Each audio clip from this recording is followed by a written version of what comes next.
Good evening. The Herb and Raj podcast here on a Tuesday night. We literally both just sat down 2 minutes before we go on air. So if the show is bad tonight, blame Raj. Don't blame Herb. Herb loves you. That's fine. I'll take the blame. All right, Raj. You already got some comments coming in from the group. Of course, a Roll Tide. Good evening, everybody. Shout out to Kat, Big Mike, Lady Alpha, Roll Tide. Appreciate y'all for jumping in. Yep, definitely subscribe, please. We're still making our push to get towards 200 before the season starts. And then on to 500 because we're Alabamians. We don't really know how to count. We skip a lot of numbers. So, Herb said it. Yeah. So, and Lady Alpha said she's gonna stick up with us. She's gonna stick with us for a little bit longer. So, appreciate you, Lady Alpha. Appreciate everybody joining in. The summer series continues. Rod, what do we have? Louisiana, LSU. I'm gonna call them Louisiana. They're not Louisiana. We had LSU. We had Oklahoma, Oregon. Yep. And now Notre Dame. Hold on. Is about Notre Dame. Let me know when you do the intro so I can do the drum roll. Oh, okay. All right, Raj. Ready to do the drum roll? Yep. We get the intro going? Yep. All right. Raj, our next guest, and of course this is Two Truths and a Lie, so you guys can figure out what is what with this one. It's the greatest intro of all time. Raj, this is the man who actually hired Marcus Freeman to be the coach. Ooh. Yeah, okay. He came up with the nickname Fighting Irish and the leprechaun as a mascot because he actually caught a leprechaun. Yes. You didn't know that. Yep. Hurry up, my chest is starting to hurt. Yep. And Raj, every year they call him to ask if he wants Notre Dame to stay an independent, and he tells them yes. That's the reason why Notre Dame is still an independent. Welcome in, Mike. The table. How are you doing, sir? That was a great intro, but we're gonna do this right. Got to put on the leprechaun hat. And, for all the Fighting Irish faithful out there, this is what we call an Irish. Oh wow, we're doing it. A little bit of Guinness, a little bit of Jameson, a little bit of Bailey's, and go. Let's do it. There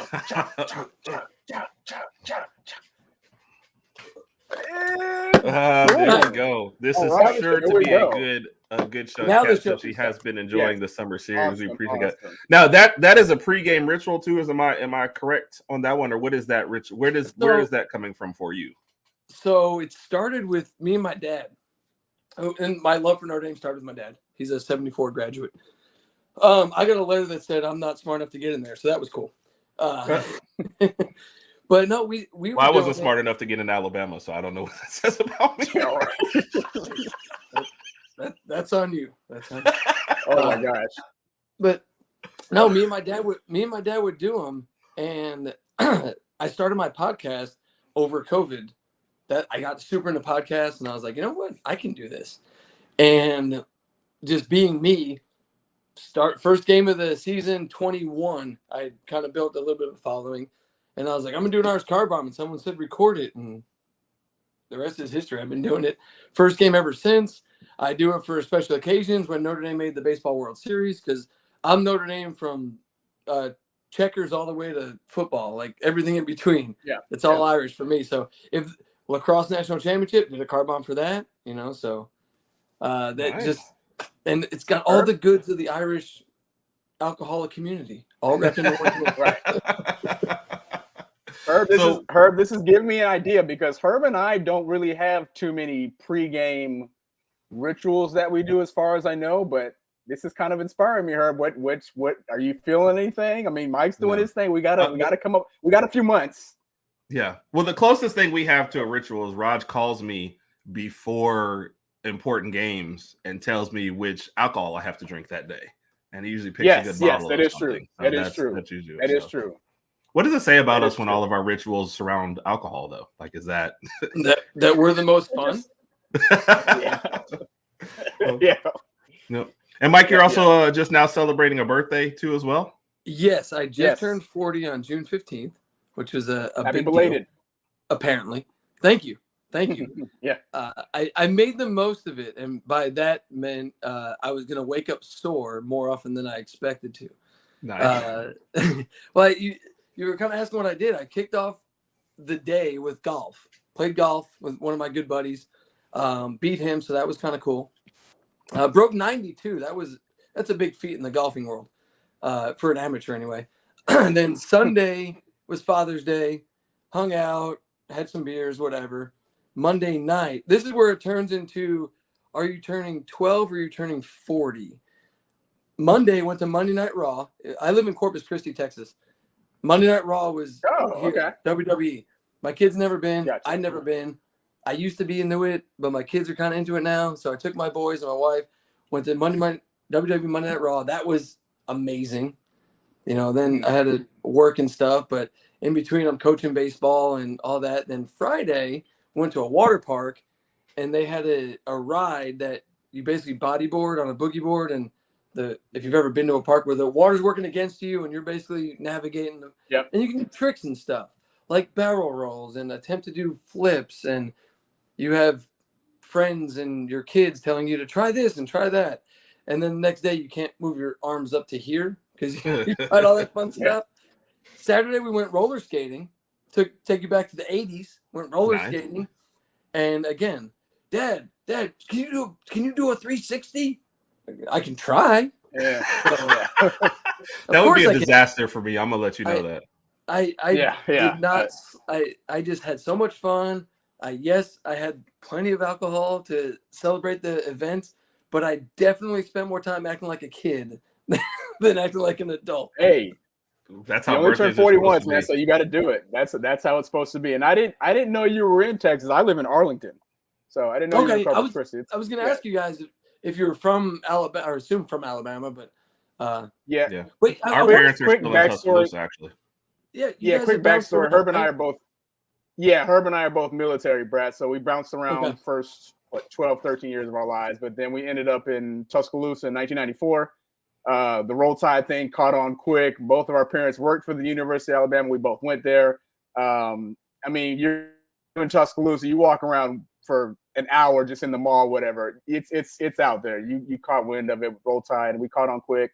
Started going to the games, fell in love with the football team, so forth and so on. And here we are. I'm in Arlington, Texas. Herb's in Birmingham, Alabama. Okay. So we're trying to do the podcast thing. And before the show, by the way, everyone, Mike thought Raj was the older one. So we definitely have to throw that in. I did. That's a fact. I got to get some spray paint or something. Well, not spray paint, but something to paint this like black. Yeah, spray paint wasn't the smartest thing I just said, but yeah. Well, we don't expect smart stuff from you either, Raj. That's fine. Looks like Mike has a mom might be watching. Hey, Mom, love you. There's my boy Casey. If you don't know Casey, you should. Shout out to Casey. Thank you for joining us, man. We appreciate you. I'm already impressed with and Big Mike, and now Irish Mike. And it's funny. I only put Mike so you guys would know my name, not just this enigma that's 5 foot. I was gonna say I didn't know your name until you put it. Hey, that's a story in itself. I had my own personal account, and I made the 5 foot nothing pod account strictly for the podcast.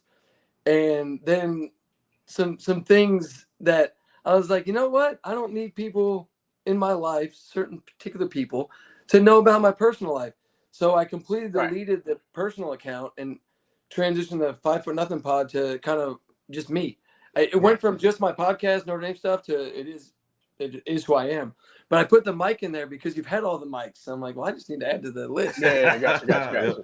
And one of our longtime cats said her husband is a Mike also. So it's a popular name. The Big Mike's invite you to check out his triple Thursday night triple threat podcast. So if you like wrestling, you mentioned you went to. Yeah, it's pretty dope, man. They do it every Thursday night, 8 p.m. Central Standard Time. Herb and I listen to every episode. The very first episode just brought us back. It brings back the nostalgia of wrestling and back in the good old days, and things are happening now. But it's an awesome podcast. Definitely check it out when you get a chance. Cool.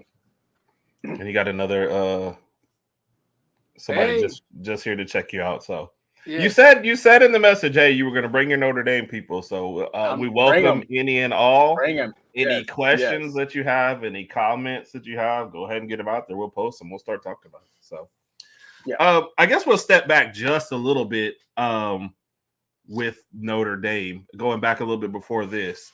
With Brian Kelly leaving and Marcus Freeman coming in, were you surprised at all when that move happened? Were you cool with it, with the coaching hire, how everything went down? Like, what was your initial thoughts around that time in Notre Dame? So when it first happened, it was a shock, right? Nobody expected it. And it wasn't that he left, it was the manner in which he left. So the initial reaction is, WTF, our coach just bounced in effectively the middle of the night. Like, what is going on? We thought Brian Kelly was essentially a lifer for good or bad. And I say that because the reality is, after you digest the fact that he left, he's done, he's going to LSU, you look back and it's like, other than significantly and noticeably raising the floor of what Notre Dame football was and now is, what did he really accomplish? I mean, you guys are Alabama fans. If you could direct me to a trophy that is of significance in the Notre Dame glass case since 1988, I'd love to know about it. And that's the reality, is it wasn't the worst thing in the world, but the timing was not ideal. Right. The timing was just awful. And this is the part of the show where I get to tell Joy, Daily Joy, a few things. She loves Brian Kelly. Hey, go for it. She talked about the recruiting. The reality is Brian Kelly's a lazy bleeping recruiter. And he used the phrase, and it gets thrown in his face all the time. Well, at Notre Dame, it's even referenced how hard it is to recruit at Notre Dame because of the requirements, academic standards, and et cetera, and all that good stuff, right? It is hard. Right. But it's not impossible. And Brian Kelly liked to say the phrase, you had to shop down a different aisle to recruit at Notre Dame. That's not true. You had to work a little bit harder down the same aisle. And he wasn't willing to do that. And I can confidently say that, and 1,000% say that, because Marcus Freeman is now recruiting the kids that Brian Kelly couldn't recruit because they were down a different aisle. Now, are we keeping every one of those kids? No. And I'm not going to go down the rabbit hole of recruiting and all the NIL and flip-flopping and decommitments, all that kind of stuff. But the reality is Notre Dame's in a conversation for kids that we haven't been in years. Mm-hmm. Yeah. And in 3 years, Marcus Freeman has put us in that position. So I'm not mad Brian Kelly left. I'm mad the way he left. But for LSU fans, such as Joy, to think that he's just going to bring the glitz and glamour and all this back to LSU, he's going to significantly raise your floor. Absolutely.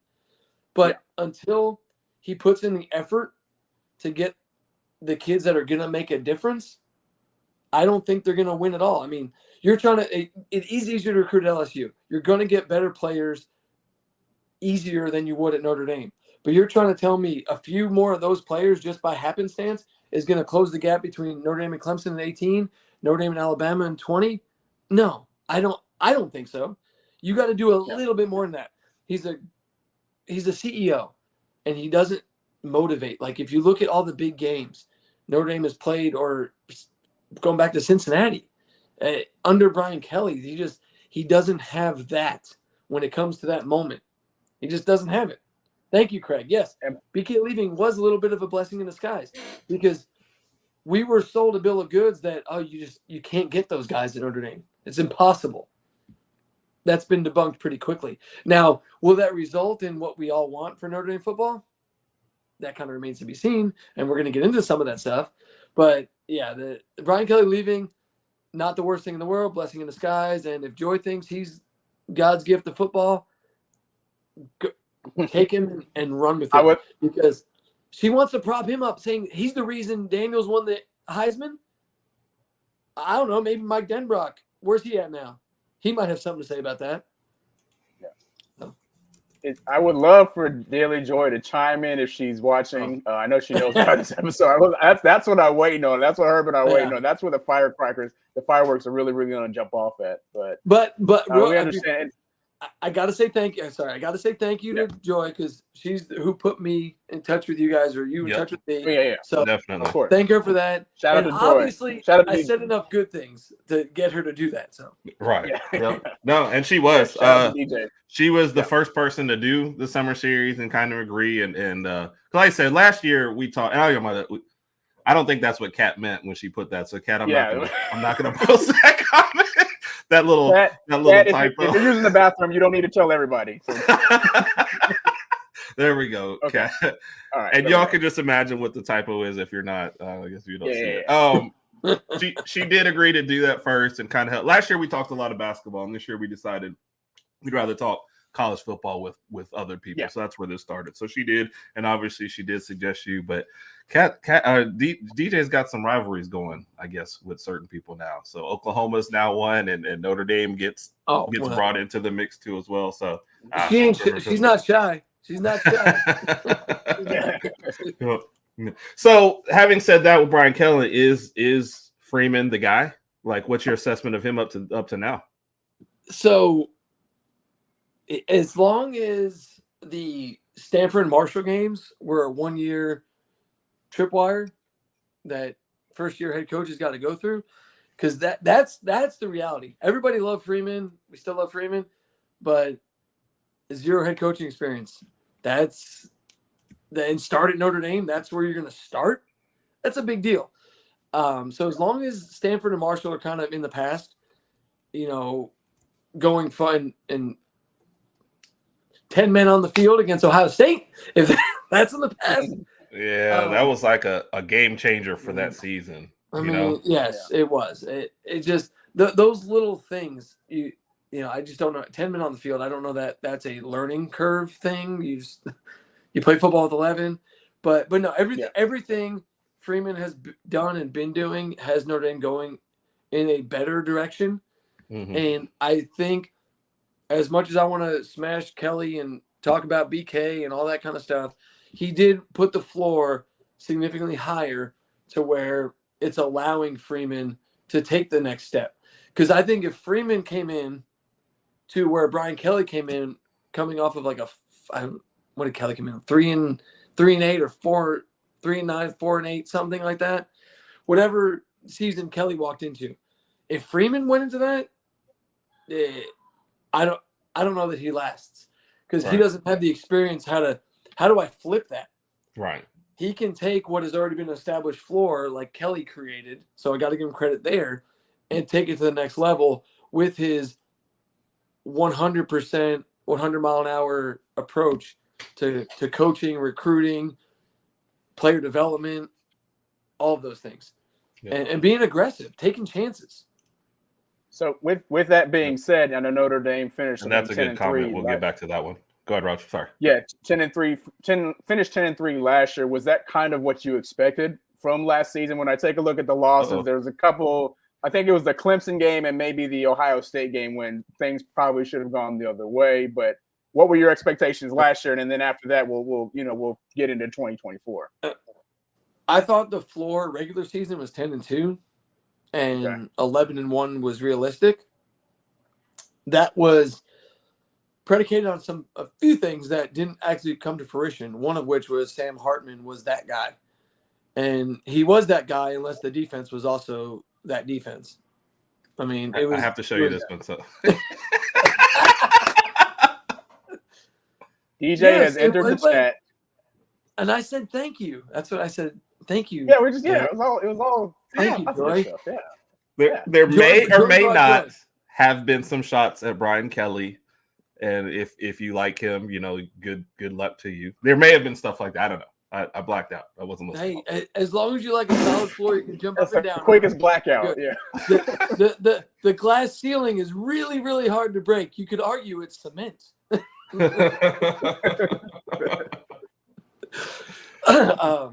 But last year, so 10-3. No. And what's up, Joe? How are we doing, buddy? What's going on, Joe? Yeah, we know Joe. Yep. Yeah, appreciate you for joining us, brother. Man. Yes, sir. Go ahead, Mike. Randy might be Joe's brother since Joe's the first one to pop in today. So. All right, sorry, Mike. I mean, cut you off. You're good. Let the comments flow. It'll start conversations. But no, I did not think. I thought 11-1 was realistic. I did Mhm. not think 12-0 was realistic.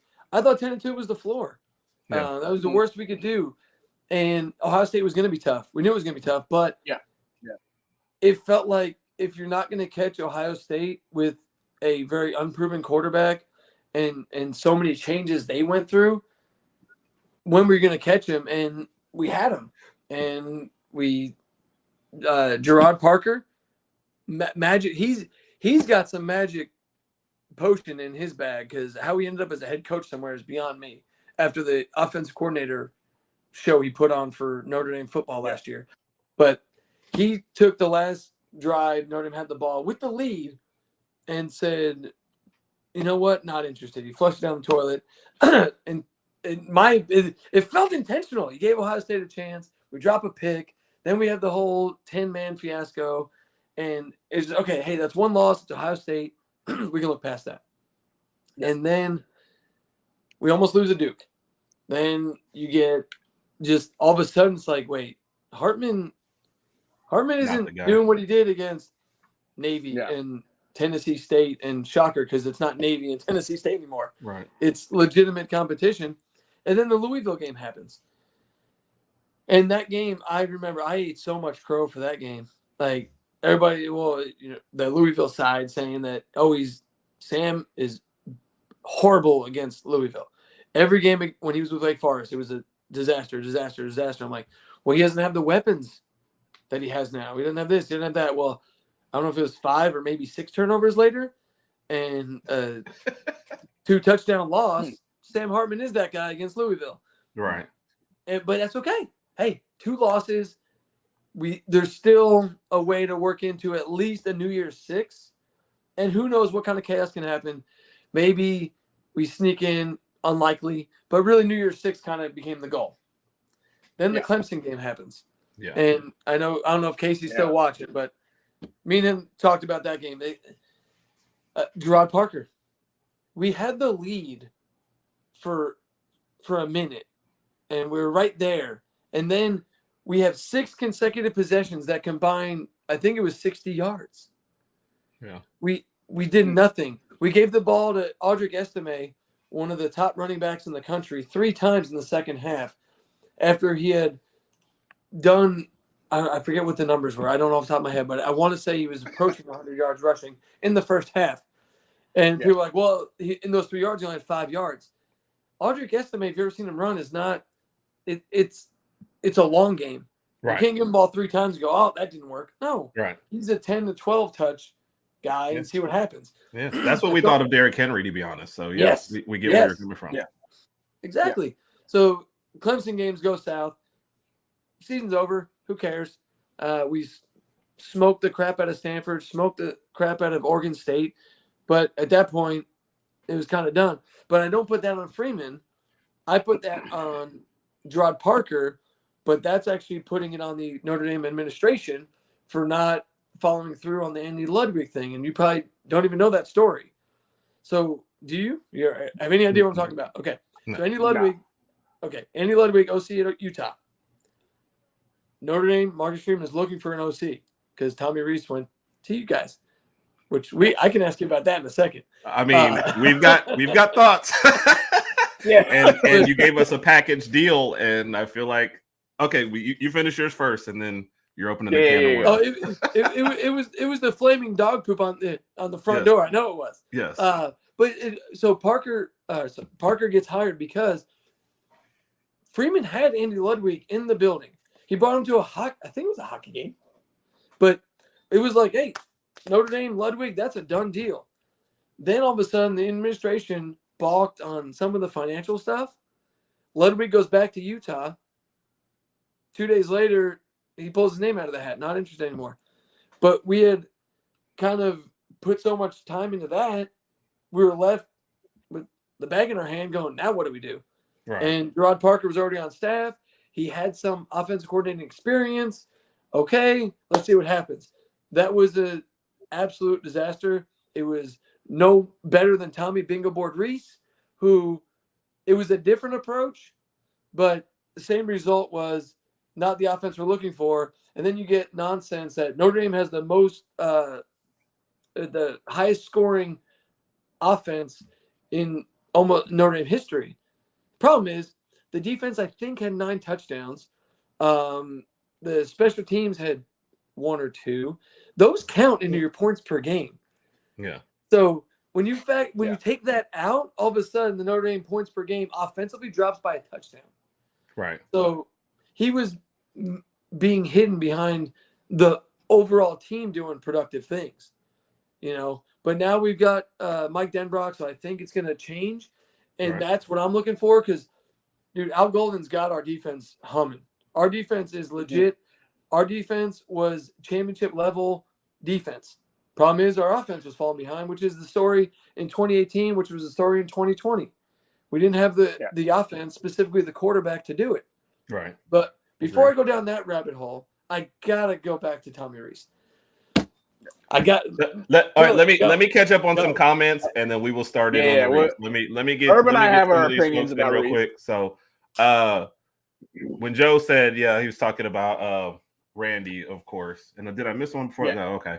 And then he was like 10-2. He was actually talking about Notre Dame. But if you want to tune into our Bama thoughts, that will be later this year for sure. So, yeah. And Joe's saying this. So they had a pick show last year with his brother Randy. Randy's a Georgia fan. And Joe picked against Alabama every single week, including like Mississippi State. Yeah, it was like we keep receipts, Joe. We remember this. So it was, and I told him, I said I can understand a lot of these, but Mississippi State, so it kind of hurt me at times. So, well, was it in Starkville? Because they have cowbells and stuff. I mean, I couldn't hear there. I guess. Regardless of where it was, it was in Starkville. Team, it was in Starkville, and that was their one advantage for sure. So we appreciate that. Like I said, all Notre Dame fans, welcome. We love the comments. We'll try and get as many of them up here, and especially if you have questions, we'll try and get them answered. Then, of course, Daily Joy had her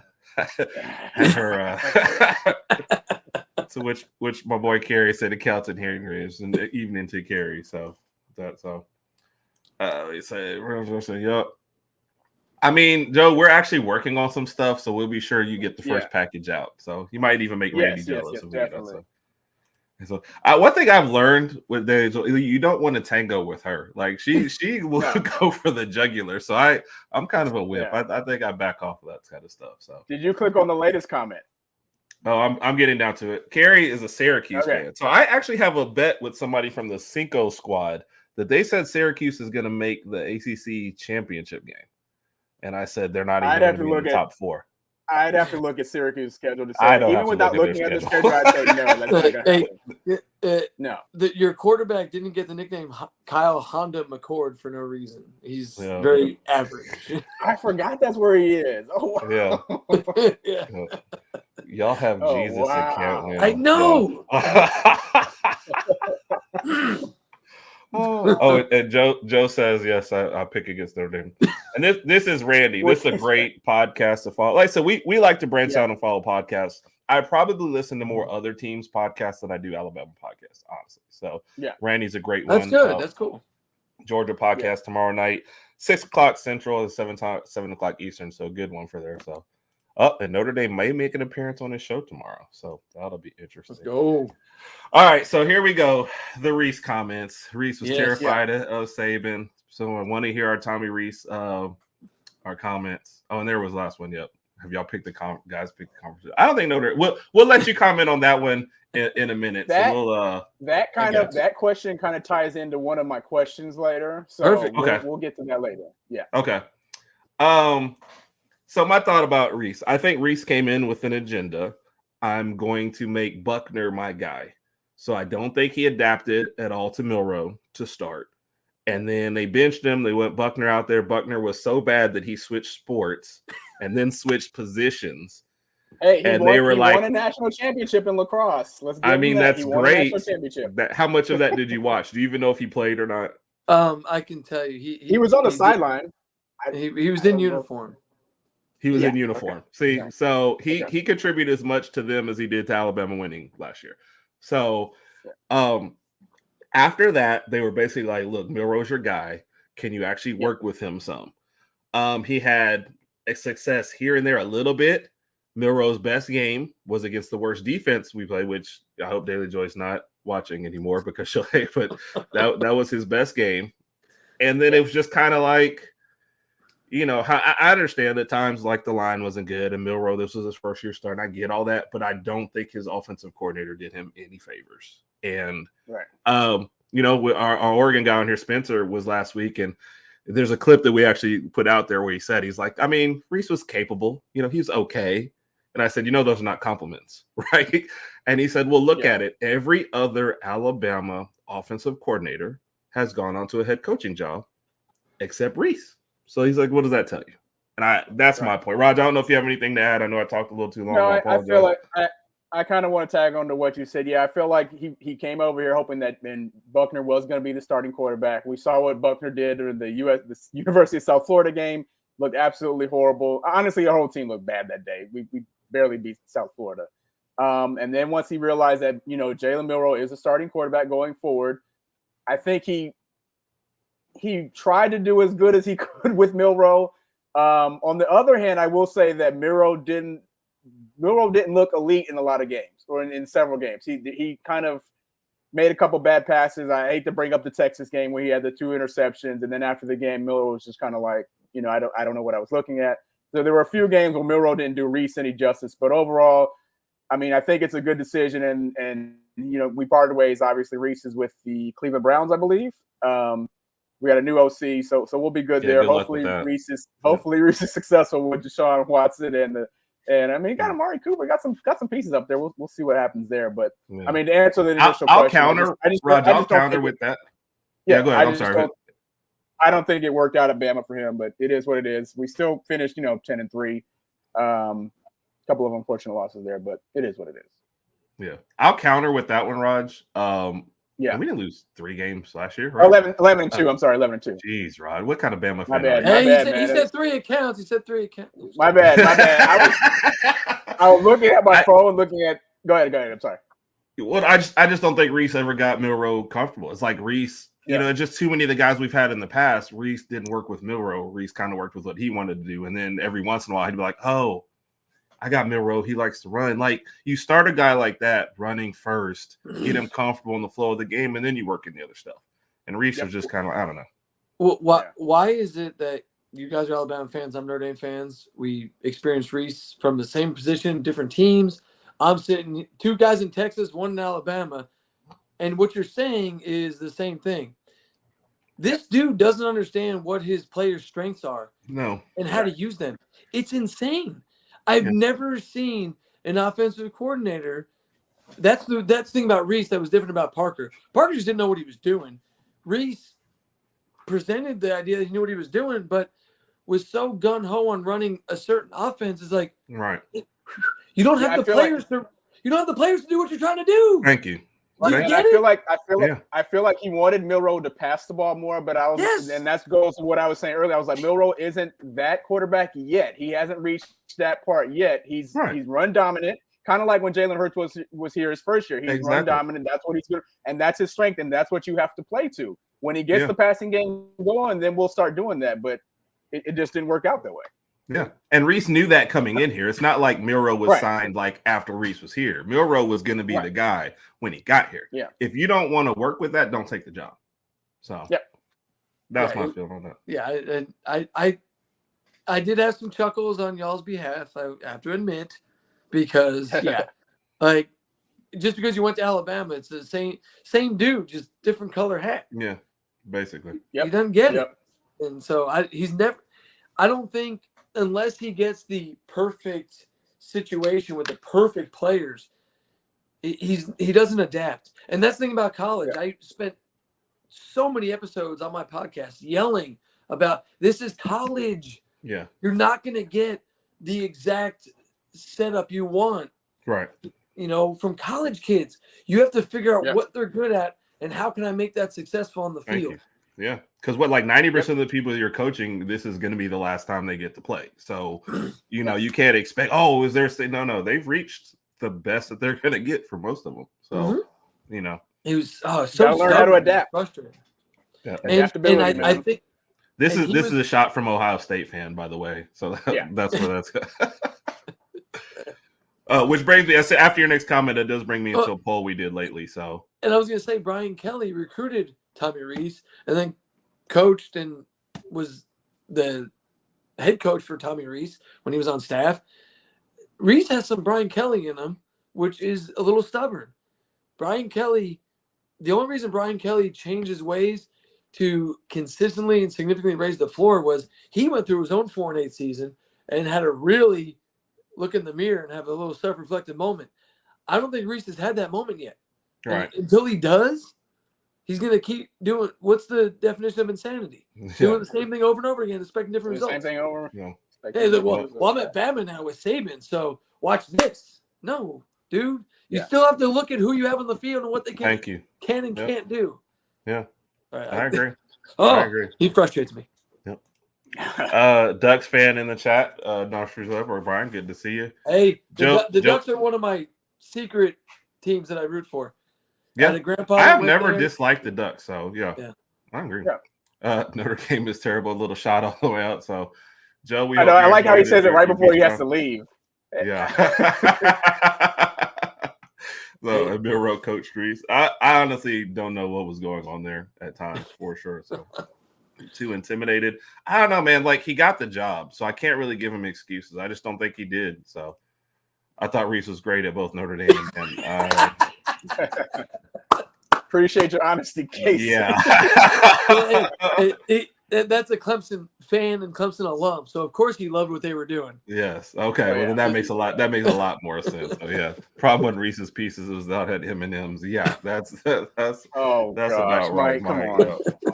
So that is a good. So we ran a poll recently. You only get 4 choices, so we had to do it. But most hated team in college football, and it was Bama, Notre Dame, Ohio State, and Michigan. Michigan was only included because a Michigan fan is who put this out there. Of course, Bama won. Yep. And a lot of Bama fans vote. Yeah, nobody likes us. So we're surprised that you agreed to be on here.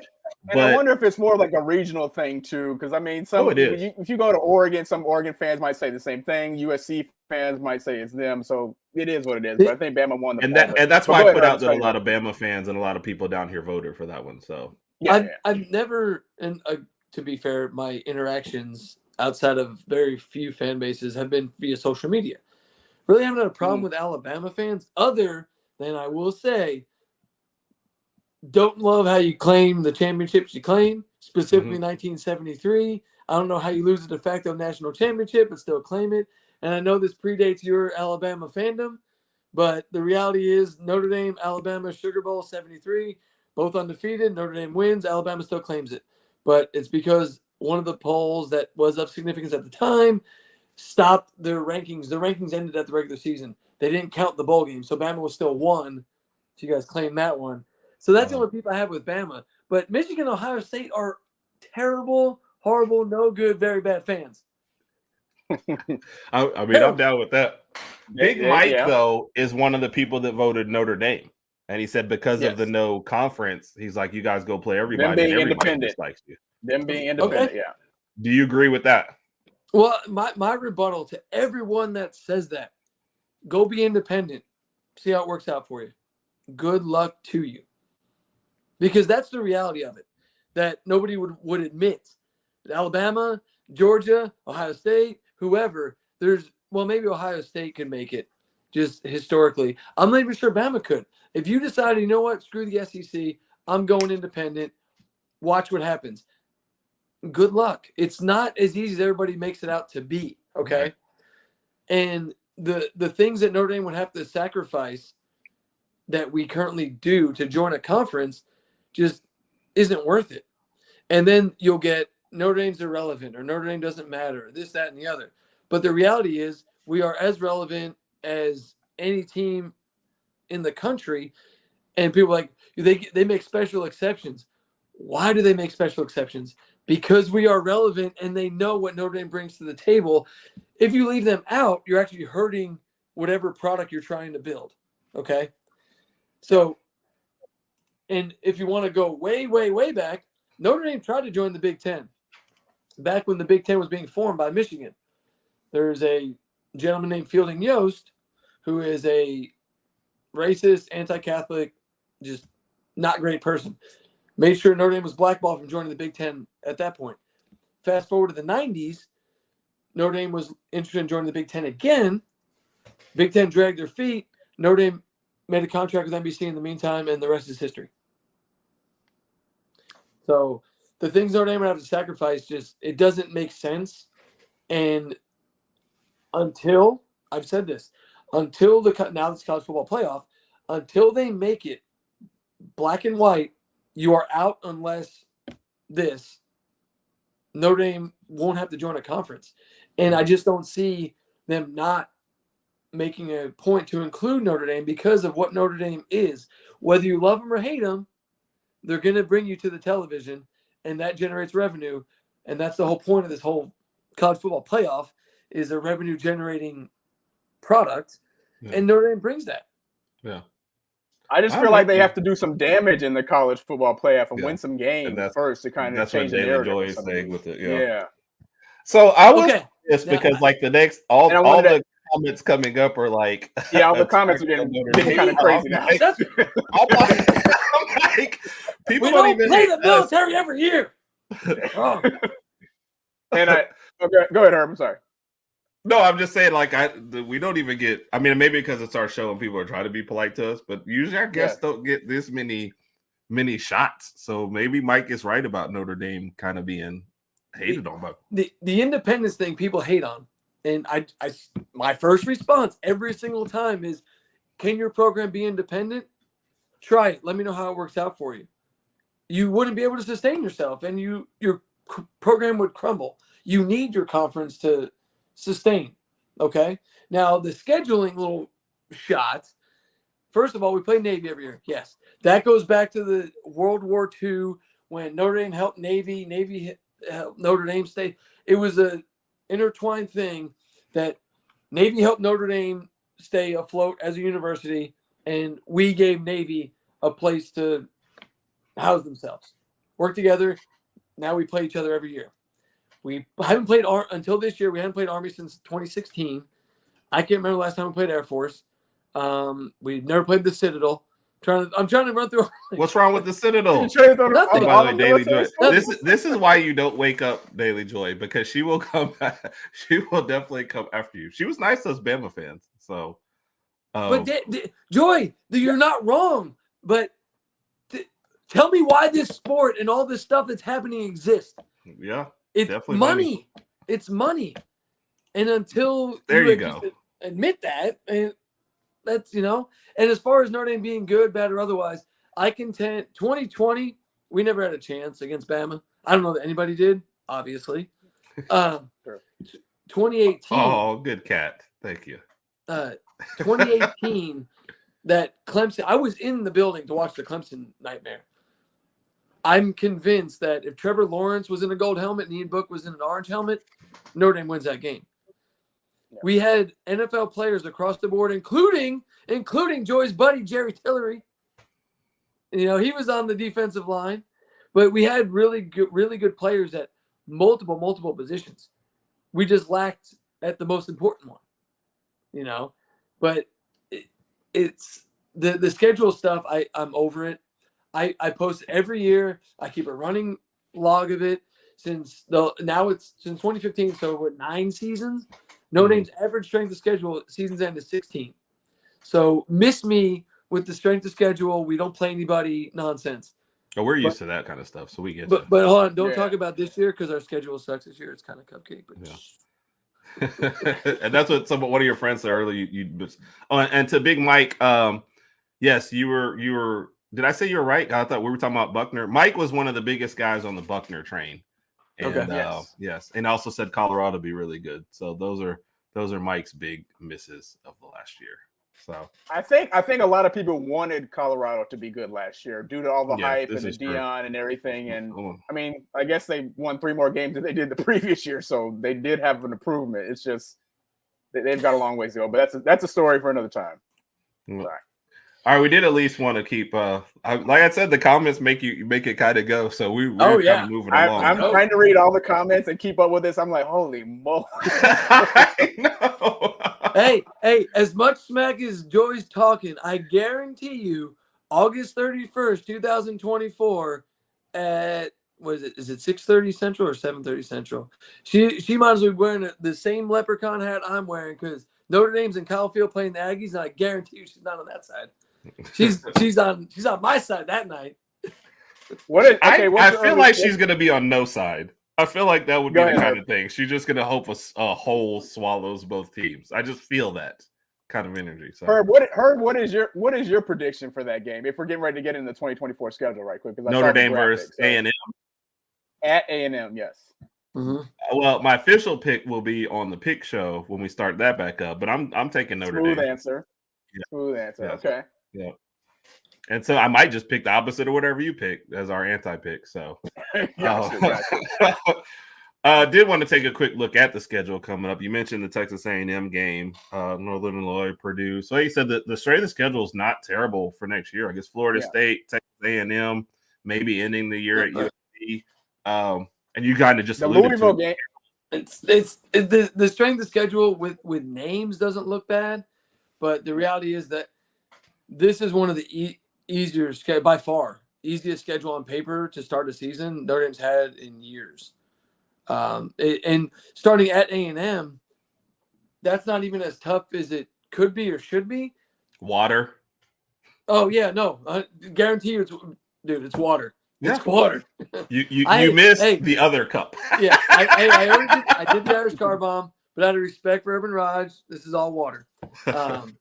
But no, you're good. You're good. The A&M game, I don't know what Elko's going to build in College Station, but if I had the choice, I want to take that on week 1, game 1 versus year 2, year 3, which, yeah, it is, Casey. Thank you.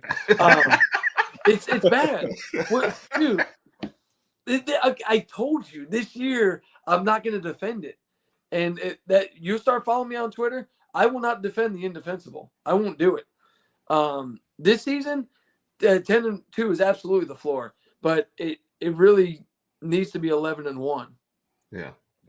It needs to be, just because even like Florida State by name, that seems tough. Look at what they did last year, but the reality is their offense. Jeez, Daly. Their team has changed over. So. Oh my goodness. Just remind me never to make her mad at me. Okay. That's Good gracious. And you know your Ohio State friend that you've woken up. She's staying awake late just for this. Oh, I love that. Yeah. Hey, does she know? Is she an Ohio State fan? Yeah, she's an Ohio State fan. How many times Notre Dame played Ohio State since 1936? Anybody know? 3. 6. Okay. Like I just love that argument as if they play annually. It's like we have a 70-year losing streak. No, it is not possible to hate Herb. I'm the glue that holds. Oh yeah, it is. Yeah, it is. What? But I do think I think Notre Dame goes 11-1 this year. I don't know where the loss happens. I don't think it's at A&M. I really don't. Right. Just because our defense is not much different than what it was last year. So I know I don't love with college. There's so much turnover, especially with the transfer portal. But I do think our defense is damn near the same. Still got Al Golden. So that's going to come in pretty expected to be what they were last year, which was a top 5 defense. Right. Offensively, if we can keep Riley Leonard or if we can get him healthy, which the funniest thing in the planet. So Riley Leonard messes up his ankle severely against Notre Dame while with Duke, and now he's our quarterback, and he's having ankle problems. It's something in the water. Yeah, right? Like you hurt the kid's ankle, now you take him on as your quarterback, and now he's But and I agree with this. They should. No, exactly. I pose the question because it is a road game at Kyle Field. Anything we've seen crazier things happen, so it's a possibility, but they should not. I just think right now A&M is not in a position to beat a team like Notre Dame, especially week 1. Yeah. So I don't see that being the loss. My concern is I don't know what USC is going to be at season's end. We play them last. Right. Yep. And then there's the Florida State game too. The Florida State game. and then that's kind of it, right? Yeah, that's like as you look at it, those are I don't know what to say. and they're say spread about out. There's Louisville. not really like trap games. I mean, after Texas Well- A&M, you're playing Northern Illinois and Purdue. You know, it's not like I haven't done a deep dive into Louisville, so I have like no idea And- how good they're projected to be next year. And that's the thing. I haven't done my season preview, which I do on my show end of July, August, where I go through team by team. What have you gained? What have you lost? And kind of make a more educated guess. But just looking at and things that I do know, Louisville could be a challenge. It could be a challenge. But I just don't know yet because we didn't think they were going to be tough last year, and they ended up being tough. no, Randy, none at all. Yeah, none at all. I don't even think Georgia Tech is Georgia's little brother. I don't even think y'all are like in the same family. And Georgia Tech took the biggest strength they had and removed it. Yes, We're playing that game. Notre Dame is playing them is in the Georgia Dome. They don't even have the home field on campus advantage that could. I'm not saying it makes for Georgia Tech it's all end all be all, but the one little sliver of like maybe we can flip it by getting our home crowd. You took that out completely and made it a neutral site game effectively. I know Georgia Tech's in Atlanta and all that, but supposedly the ticket sales are going to be more closer to 50-50 than they would otherwise be. right. So you took away your chance to make some money. Yeah, shocker. I agree. Shocker. Yeah. Am I the only one that read this and I was like, why is Daily Joy going to go back up? I thought when I first saw this comment, I thought they were talking about Daily Joy, and I was like, hold on. I read it a couple times. And I thought DJU was at Florida State. I remember he was at Clemson, then he went to Oregon State. Now he's at Florida State, and it's going to take some time for him to realize that he's not that guy. Yeah. Thank you. He's a better version of whatever Buckner was trying to do. Yeah. And that's why I gloss over Florida State. Not in maybe he turns the corner. Who knows? But the reality is, we've seen what DJU is. We got his ass benched, and they had to bring in Cade Klubnik against Notre Dame the last time he played us. Yeah. So I'm not too worried about that. Like, is 12-0 possible? It actually is. I don't think it's going to happen. I'm not that guy. I try to be as realistic as possible. So I do think 11-1 is where Notre Dame will. I was about to say Herb and I are the same way when it comes to our schedules. Like, could we win all our games next year? Are we going to pick Bama to win every game? Yes. But if we have a few losses here and there, it's not like going to be like a complete surprise, and we're not going to say it's the end of the world, etc. It's just it's part of the game. Hey, ukulele. Exactly.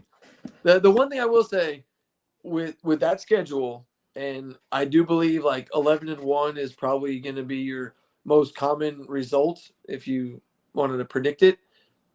Even the floor being 10-2, if Notre Dame doesn't make the playoff, then that's a failure. With the 12 team, you two are in agreement. Thank you, Dale. Yes, for sure. I'm going to start calling her DJ, by the way, because you guys do. I like that. She let me get away with it once, and it just. I don't know if she likes it or not. I honestly said it. Run with it. Yeah. I don't know if she likes it. I just keep saying it. So there you go. Daily, let us know if DJ. I feel like if she hated it, she would have told us by now. Well, the MBG boys call her Joy. You guys call her DJ. Her name's Daly. So I don't know. And she likes LSU. Whatever. I remember I was driving to Florida and I went over the Baton Rouge Bridge, and I took out my phone, played the Notre Dame Victory March, and recorded driving by the stadium. Playing Notre Dame Victory March and put that on social media. I don't know if she saw that or not, though. I think she would have told you if she saw it. Yeah, right? Yeah. But no, with the new playoff, and here we go.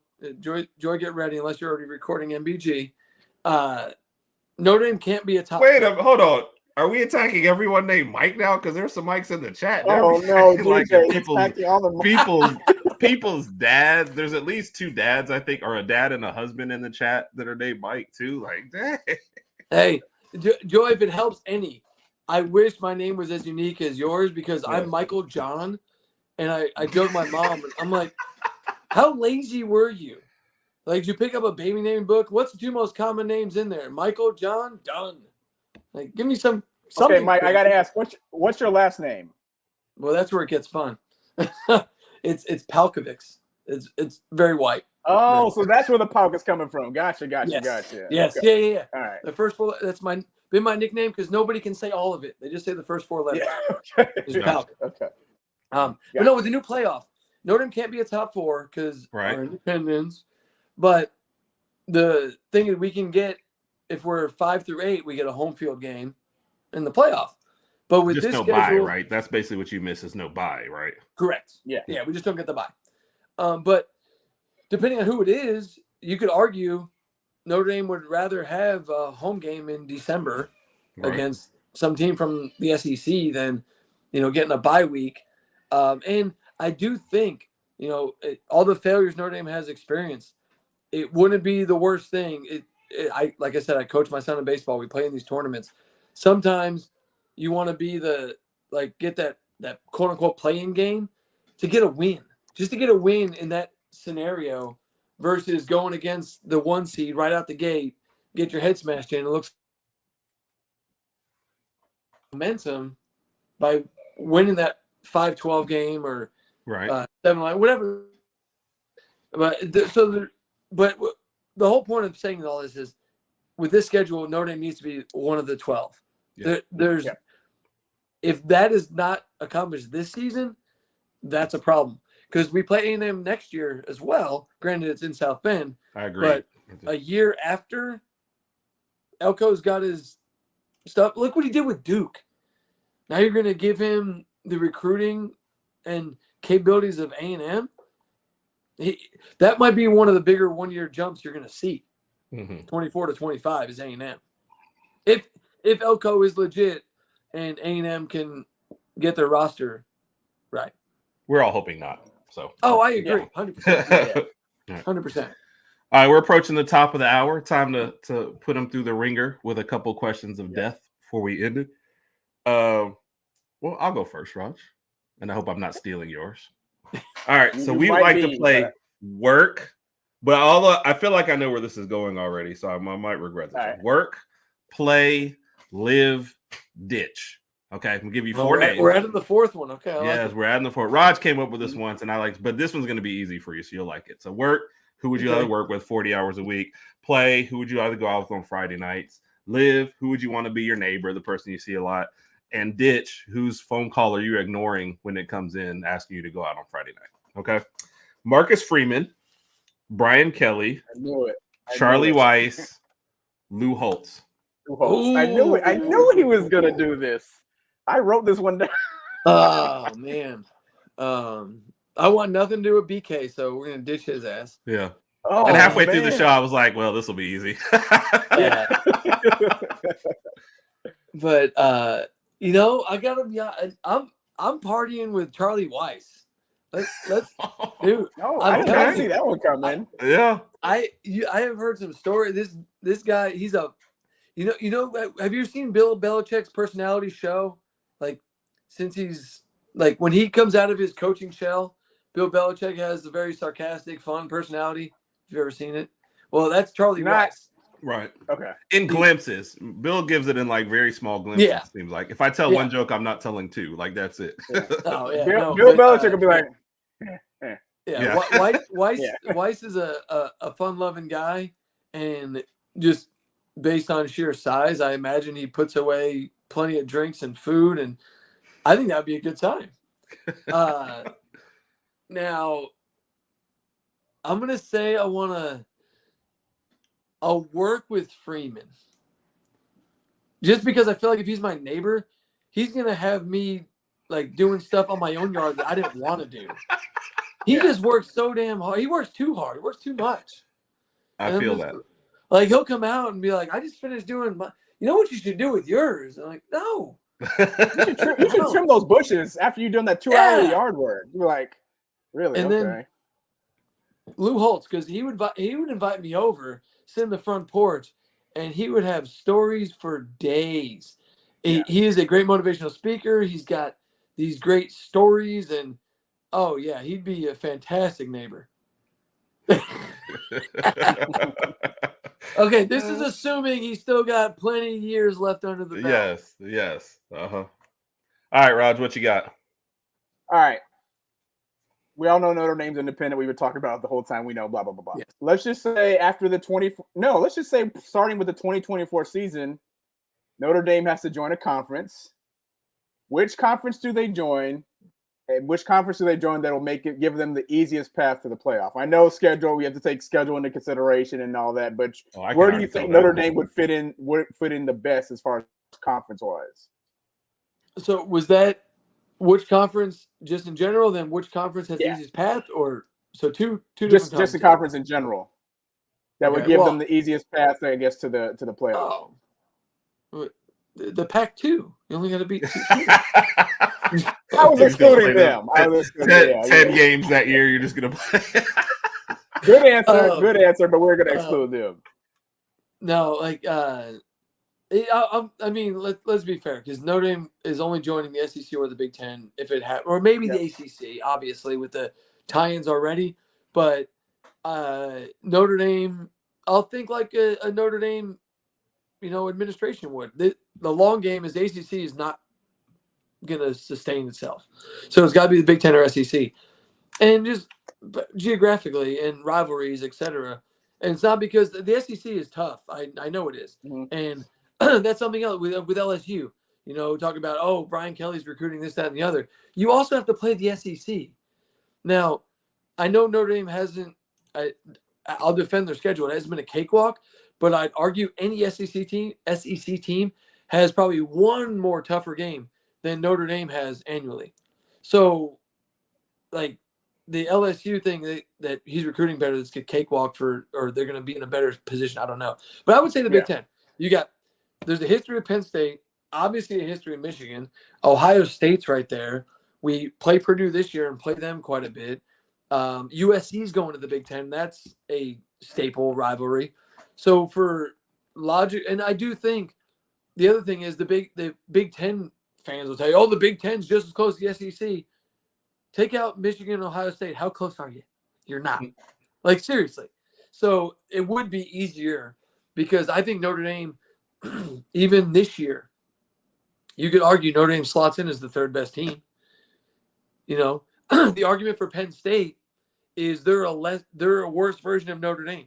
They beat everybody they're supposed to and get beat by I've never been a Penn State fan for that one. I think they have ridden the whole third best in the Big Ten for a while.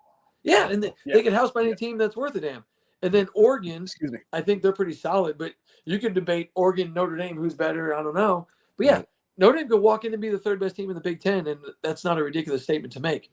Do they go into the SEC? I don't know, what, 5, 6? Like, where are you putting Notre Dame if they walked in the SEC tomorrow? Yeah. It's a grinder, so. Yeah, and then that's. Yeah. No, I like the point. Yeah. Raj, did you have another one you were gonna throw out here? No. My first one was actually exactly verbatim what you said for your first question. So okay. Good. All right. So I'll give you the third one then, so we'll let you go just because we went over a little bit. All right. So Notre Dame does, and see, like, lay down. I know it's getting to that time. Thank you for tuning in. That's your Ohio State Thank you out there. Appreciate you, Lady Alpha. Notre Dame does make the national championship game, and they have to play Alabama. Okay, we're gonna give you 2 seats. All right, you and a friend, 50-yard line. Okay, from this list of people, you have to choose one person to bring with you. Okay. Okay. It's gonna be Herb or Raj. That's a short list. Yeah. We ran out of paper. Yeah, it's like filled up the whole notebook already. Oh man, he's already rubbing his head, Herb. I've had so much fun. It is a trap. Thank you, Kat. Good night. The fun ends here. It almost does. I you know what though? I feel like I offended Raj in the beginning of the show off air, and I have to extend the olive branch. And you know what? Us younger boys are gonna have some fun at the national championship. Yes. I'm glad I don't keep score because I'm getting my butt kicked. Hey, having said that, answer. if Notre Dame makes the national championship against Bama, I got to have you on my show, both y'all. There you go. Oh yeah, We will do it. We'll be there. Well, I don't know. My feelings might be hurt now, so I might not. But Raj will show up. No. And we'll end with a compliment for you there. It's like that's from the Georgia guy. So it's funny you said seriously, because I don't take myself too seriously. That's one of the things that like you said, I'll get a little heated on some stuff, but at the end of the day, live, laugh, love. I made that a mantra of mine. So I think it was in our DMs is what he was talking about. So no, Big Mike, you have your own show where you get to invite everybody. So and it is past Roger's bedtime. He's got twins, so good luck getting him to that game. So appreciate you, Kat. All right, Mike, tell everybody where to find you or what you're up to and what we can look forward to coming into the next season with you. Well, if you come down to the beach, you can find me in Corpus Christi, Texas. But no, the only social media I have is Twitter at 5footnothingpod, which is underneath where my name is. Just add pod to it, and you can find me on Spotify. I've got my podcast going there. Oh. It happens. It's during the season. I take a break during the off season. I might squeeze if something huge happens, like I don't know, a new coach leaves in the middle of the night. But I try to do more because the podcast, you guys know, it takes up some time. If you got twins, you got family and stuff. So at 5 Foot Nothing Pod, I like sarcasm. If there's a joke to be made, I will make it. So there you go. You've been a good sport tonight, man. You've been a really good sport tonight. So we definitely taking a lot of heat, but you did well, man. We appreciate you. Appreciate you for jumping on. Hey, I have to mention this just because it segues into one of ours too. Randy and Joe do a pick segment every year, and Randy won his. And Herb and Raj did a pick segment this year. And Raj, do you remember who won that one? No, I completely forgot, man. I blacked out after drinking this water, so no, I don't remember. Yeah, that's what it was? Okay. Yeah. That sounds like Herb might have won. Yeah. So, But one of the reasons I'm a good sport is the 5 foot nothing isn't just a fun nickname from Rudy. I'm 5'6". I have to be fun or I would get destroyed. Well, we definitely appreciate you, Mike. You're welcome back anytime, man. You guys are great. Yeah.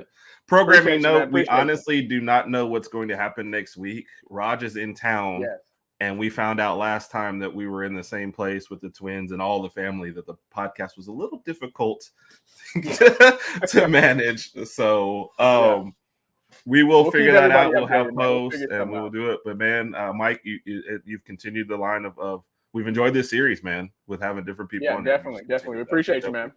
I'll definitely continue to tune in because these are fun. I like them. Yeah, keep it going. Awesome. All right, for the Herb and Raj podcast, and I saw Randy's last comment right before I play this. Yes, we will have a trophy. There was one in the works last year. There will be one in for sure this year when I beat Raj in the pick segment again. All right, for Mike, gracious guest, we appreciate you. The Herb and Raj podcast. Everyone have a wonderful night, and as always, roll tide. Roll Tide.